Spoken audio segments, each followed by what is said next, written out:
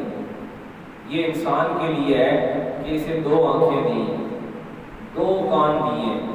اور 2 ہاتھ دیے ہیں، کیوں کہ دونوں راستے دیکھ لو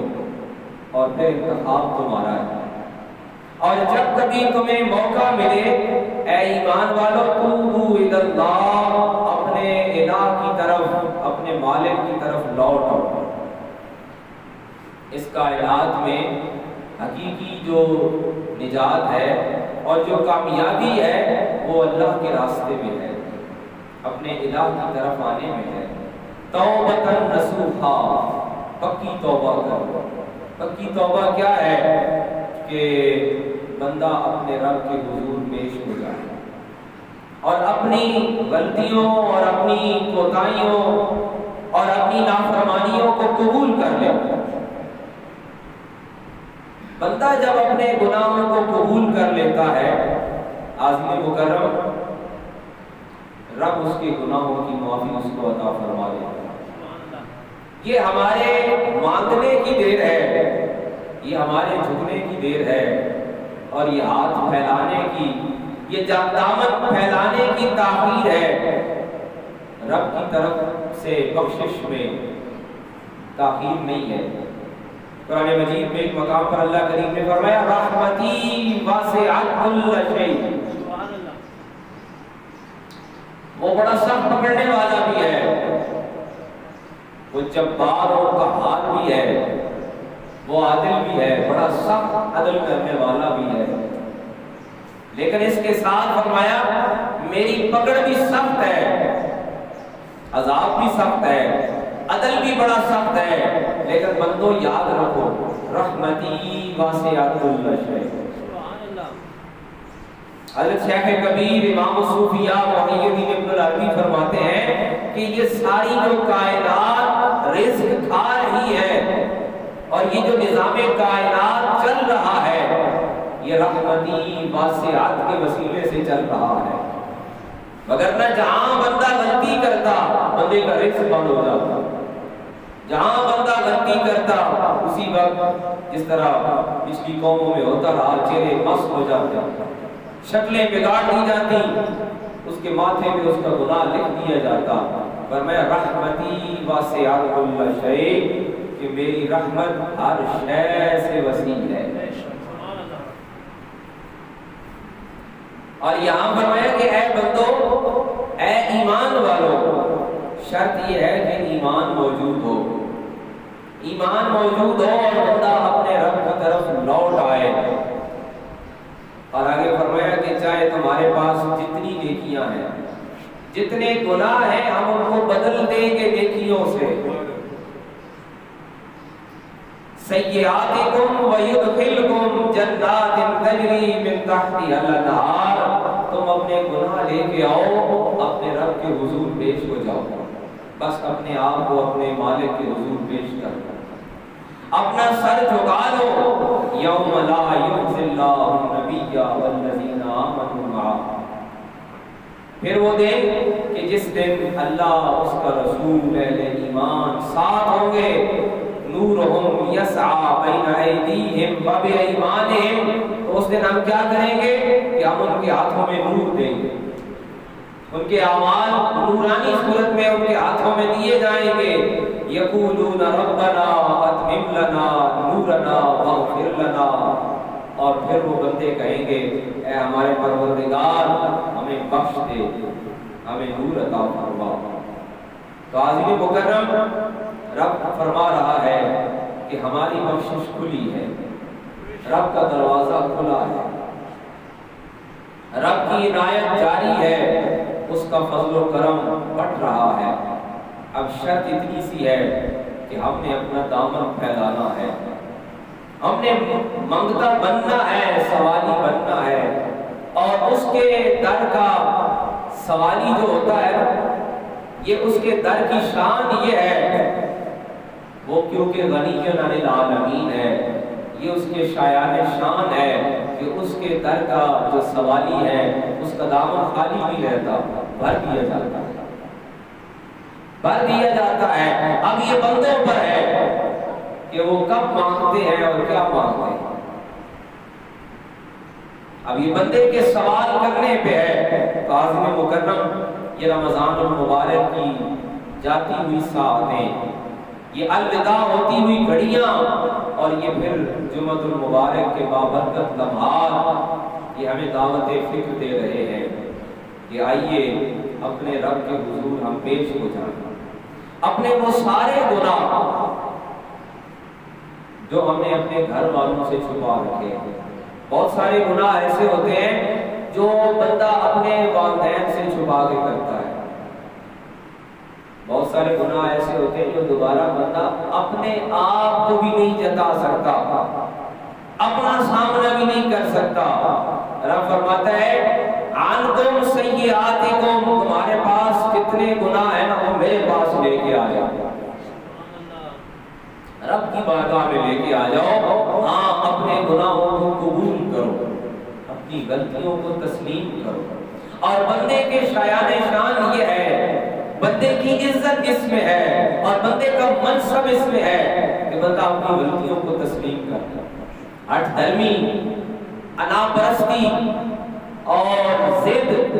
یہ گمراہی ہے، یہ تباہی ہے، بربادی ہے،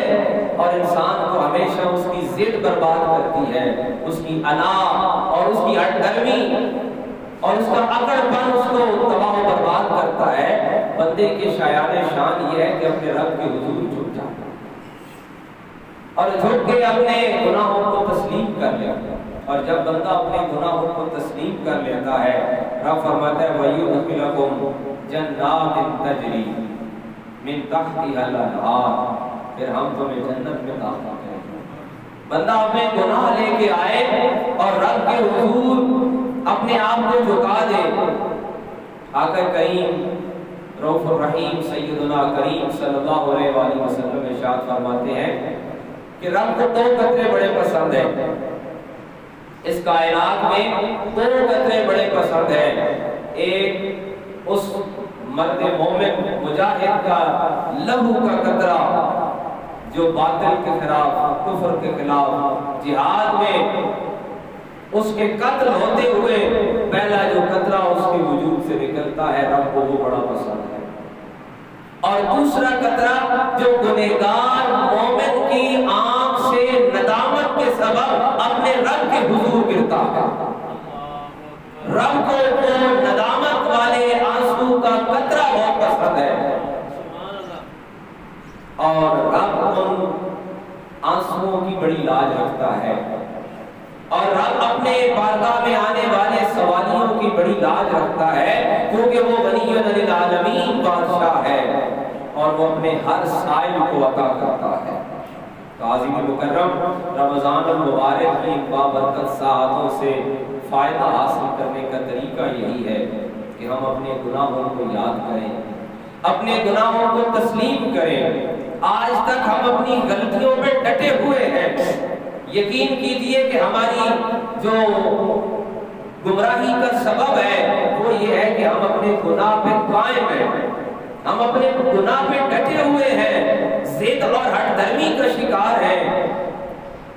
رب فرماتا ہے کہ ضد اور ہٹ دھرمی یہ انسان کو تباہی کی طرف لے جاتی ہے، اور رب کی بارگاہ میں عاجزی پسند ہے۔ حدیث پاک کے الفاظ ہیں، حدیث قدسی ہے، آقا کریم نے فرمایا کہ رب فرماتا ہے کبریائی میری چادر ہے،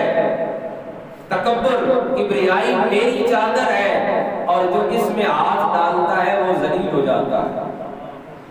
بندے کے شایان شان عاجزی ہے، انکساری ہے، جھک جانا ہے۔ ہمارے لہجے میں بھی اکڑ ہے، ہمارے گفتگو میں بھی اکڑ ہے، اور ہمارے رویے میں بھی، ہمارے معاملات میں بھی ضد اور ہٹ دھرمی ہے، انا پرستی ہے۔ رب فرماتا ہے مومن کا طریقہ یہ نہیں ہے، مومن کا طریقہ یہ ہے، حدیث پاک کے الفاظ ہیں، اللہ کے رسول فرماتے ہیں کہ مومن تو سراسر نرم ہوتا ہے، مومن تو سراسر حساس ہوتا ہے، اور مومن تو جھکا ہوا ہوتا ہے، اور رب کی بارگاہ میں جھکنا ہی پسند ہے۔ عظیم مکرم رمضان کی یہ برکتیں، یہ سعادتیں، یہ عظمتیں اسی صورت حاصل ہونے والی ہے کہ ہم اپنے گناہوں کو تسلیم کر کے، اپنے گناہوں کو قبول کر کے، اپنے آپ کو اپنے رب کے حضور پیش کر دیں اور اپنے گناہوں کی معافی طلب کریں، اپنے گناہوں کی مغفرت اور